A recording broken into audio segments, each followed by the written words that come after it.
So if you haven't been able to tell from the scary amount of Stranger Things references in my last about month of videos, a month ago I started watching Stranger Things. And it's a good show, but there is some stuff that should probably be touched upon, elaborated on, and just there are some things that I should probably point out, and I personally think that I have some pretty good recommended ages. Let me know how you think I did down in the comment section down below. Today, we are reviewing Stranger Things Season 1. Now, before I get into this, let me just go ahead and tell you the recommended age I would say for watching this show. So the recommended age I would say for watching season 1 of this show would probably be 14. Because there's some stuff I really need to elaborate on. Now, if you don't like kind of disturbing, like, I don't like horror shows. I'm just gonna be honest. I don't like getting jump scared, dark flickering lights in a dark room. That's not my kind of movie or show. If you don't like any of that, like if you are firmly opposed to horror, don't watch this. Don't even click on it. Because I can guarantee you the thumbnail is probably going to be scary on Netflix. A Demogorgon or Dart or one of the other characters. I'll get to Dart in the season 2 review coming very soon. The horror. At the start of the show, we see someone running away. I'm not going to spoil anything. Well, I'm going to try not to spoil anything for you. We see a guy running, and the halls are bloody. Such a good way to start off a TV show. It's not. So this guy's running. He gets to the elevator. And the door closes very slowly because it's a horror scene. So of course the door has to close slowly. He thinks he's safe. Well, right as the door is just showing his legs, you see him get pulled up, and you see the shadow of this thing just tearing at him. There's no blood, completely blood free. Now, with that being said, recommended age 14. There are some horror aspects. Let's get straight into the depth of this movie review. So, as I said already, 8 out of 10 overall rating.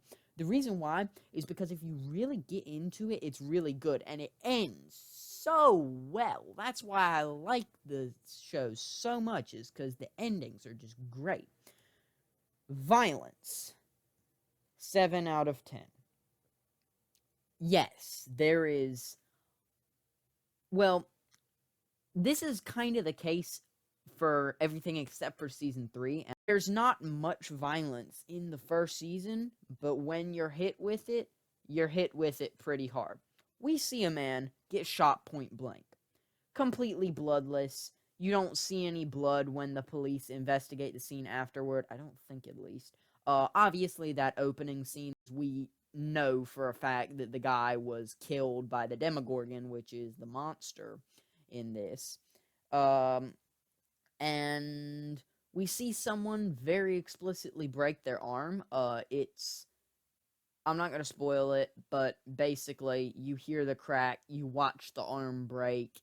It's intended. That is kind of gross, but at the same time, it's like a heroic scene because the hero has just come back. And now let me touch one thing really quickly on the blood aspect of this. So, there's one scene that's gross. The character with telekinetic powers uses her telekinetic powers to crush the brain of about 15 or 20 people. She also uses her telekinetic powers to fight the monster, and that can be a little gross, but bloodless, obviously. And when she uses her powers to crush the people, their brain, there is blood. Yeah, that's the only, like, truly I would skip it part for the violence throughout the show because it's them there and it eyes, nose, ears. Yeah, it's pretty gross. So just skip that if you don't want that violence. I'm sorry, this is a very long movie review compared to what I usually do. So, language 5 out of 10.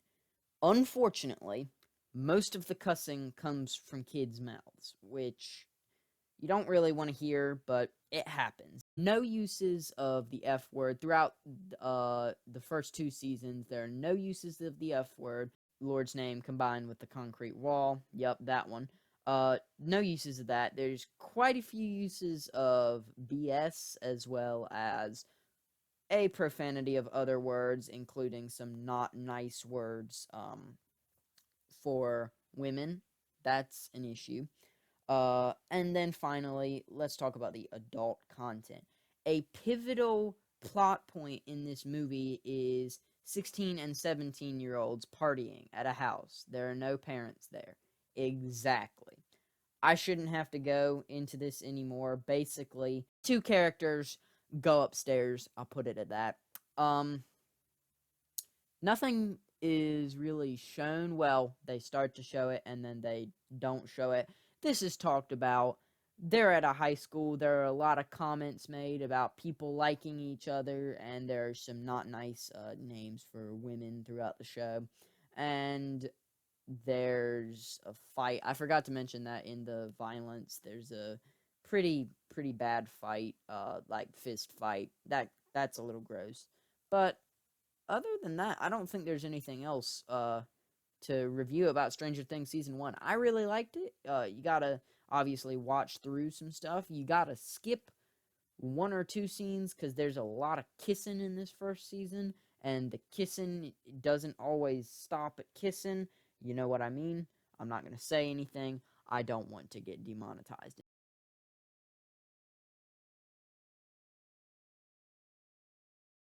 Guys, this has been Stranger Things season 1 review and a much longer movie review than TV show review. Shut up. That I usually do. So until the next time, I will talk to y'all later. Goodbye. Remarkable.